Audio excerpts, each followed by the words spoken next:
High voltage বার vote চলছে উৎসবের মেজাজে। নিজেদের প্রতিক্রিয়ায় জানিয়েছেন নির্দলীয় সম্পাদক সভাপতি পদে ভোট প্রার্থী আইনজীবী রঘুনাথ মুখার্জি, মৃণাল কান্তি দেবনাথ। এর মাঝেও একটা অভিযোগ উঠেছে ভোট কেন্দ্রের ভেতরে মোবাইলে ব্যালটে ছবি তোলা নিয়ে।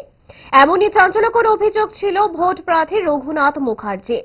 যদিও অভিযোগ মূলে ভোট কেন্দ্রে মোবাইল নিয়ে প্রবেশে দাড়ি টেনে দিয়েছেন ভোট পরিচালনার দায়িত্বে থাকা রিটার্নিং অফিসার। এই নিয়ে কি ছিল দুই নির্দলীয় ভোট প্রার্থীর প্রতিক্রিয়া?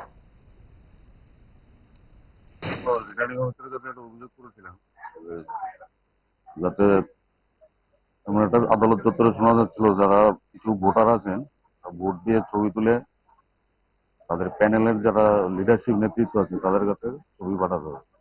এই খবরটা পাওয়ার পর আমরা রিটার্নিং অফিসার যিনি আছেন ওনার কাছে অভিযোগ করি এবং উনি কালকে একটা নোটিশ ইস্যু করেন যারা যারা যারা ভোটার আছে সবাইকে মোবাইল বাইরে রেখে ভোট কেন্দ্রে ঢোকার জন্য আদেশ জারি করে। এখন পর্যন্ত খুব সুন্দরভাবেই চলছে। মোবাইল সম্পর্কে যে অভিযোগটা হয়েছিল এটা প্রত্যেকটা বুথে ডিসপ্লে করা আছে এবং প্রিসাইডিং অফিসার বা নির্বাচনী কাজে নিয়োজিত যারা আছে অফিসিয়াল তারা এটা ফলো আপ করছে। আমি যতটুকু দেখেছি মোবাইল না নেওয়ার জন্য অনুরোধ করা হচ্ছে এবং মোবাইল প্রিসাইডিং অফিসারের সামনে রেখে রেখে যাচ্ছে। আমি নিজেও রেখে গেছি।